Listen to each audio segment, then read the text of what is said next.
Hi and welcome to Frogster's Gamescom 2011 Tera Dungeon Run-Through. This is a slightly edited version of the hands-on we gave to media at Gamescom this year. My name is Greg Latham and I'm the PR manager for the UK here at Frogster. And with me is Matt Ryder, the English community manager at Frogster. Hey Matt.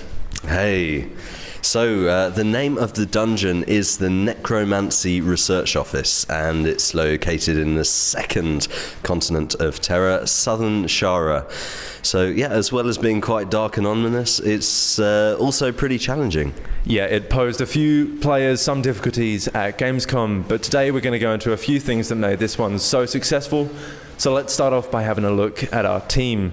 First up we have the Baraka Priest, who's currently in focus. He's the healer of the group and he's invaluable for a successful dungeon run.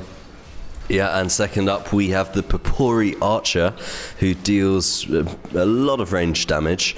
And then we have the Human Slayer, who's in picture now. The Slayer starts with no mana, but through his basic attacks he can build up his mana reserves to unleash some pretty powerful skills. Yeah, he's a really fun character to play. And fourth up we have the Castanic Warrior. She's the tank of the group, and while she wears light armor, her agility makes it really easy for players to maneuver out of the way using the evade key. And last up is our Lady in Blue, the Sorcerer.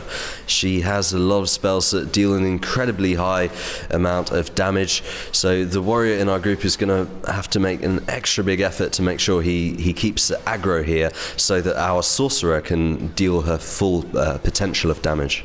So we're currently finishing off our second mob, taking out that Kashara Skeleton Lancer.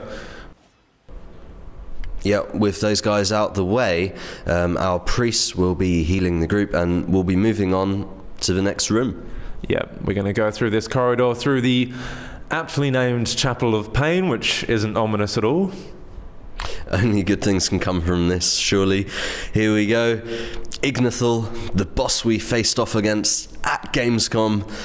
The Argons are the main antagonists in the world of Tera, and Ignithal is one of the bigger Argons in the game, or an elite boss, as we call him. Yep, he does have a few tricks up his sleeve to make our life pretty difficult. When he's enraged, you'll see the veins on his body course blue, and he'll lunge at random targets. If you see him coming for you, it's really important to evade very quickly and get out of the way. Yeah, one of his special attacks is his sword lunge, where he'll ram his sword into the ground, leaving a pool of magic that will drain you if you happen to run over it. It's very important to watch out for this, as it will do a lot of damage if you get too close. Yeah, and we just saw that behind the warrior just then on the screen. But this fight is going pretty well at the moment. The warrior and the slayer are right in the thick of battle, dealing a lot of damage. And at certain points, it'll be all too much for Ignithal, who will drop to his knees. It goes without saying, do as much damage as you can when this happens, because these are great opportunities to take a big chunk of health off of his life. Yeah, you'll notice the charge coming in from the boss. You've got to really get out of the way, retaliate, and yeah, that's just one of Ignithal's powerful attacks. This is the frost beam, where you just notice a massive beam of frost that coming out of him. It's very important to watch out for that. When he's enraged, he will unleash it. It's also interesting to note that when he turns green, it means that he's poisoned by the archer. Yep, and he is just trying one last-ditch effort to take down our team, but our priest has done a good job, and Ignithal is falling to the ground. That marks the end of our Tera Gamescom dungeon run-through. Thanks for watching, and for more information, please visit the Tera Europe website.